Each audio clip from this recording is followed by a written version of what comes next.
Leadership is something that people have studied for years. They've tried to define it, they've read books about it, they've gone to conferences and paid to listen to people talk about it. But what makes leadership personal? I believe that this question could be summed up in one word.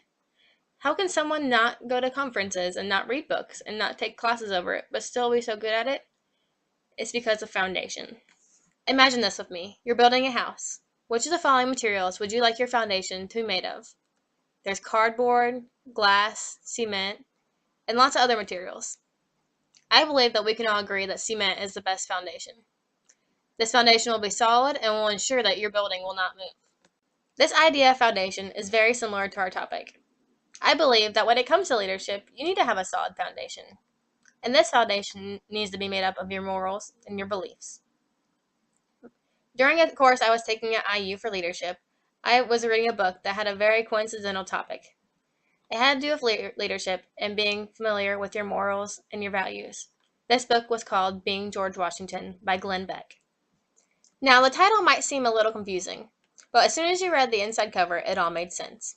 The author was trying to get across the point that we should all aspire to be like George Washington. Now, you might be a little more confused, but this is why the author believes this.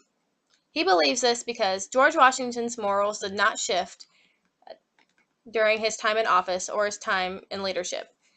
Because of this, his foundation stood very still, and as a result, people loved him, respected him, and he became very successful. This character can be compared to FDR's wife, whom we talked about in our IU leadership class.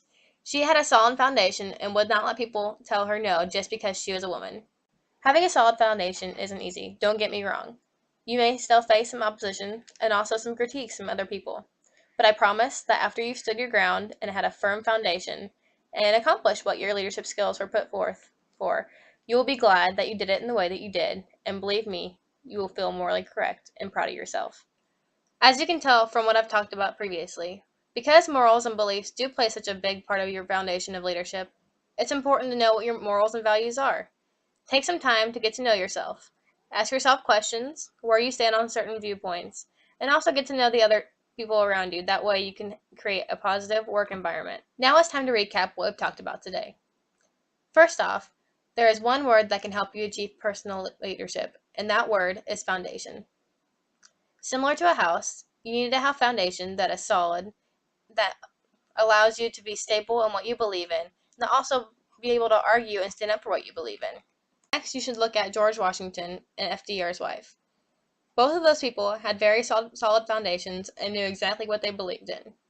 Because of this, they were very successful and people respected them. Today, your call of action is to find out what you believe in. Ask yourself some questions and start building your leadership from the foundation up. Thank you very much.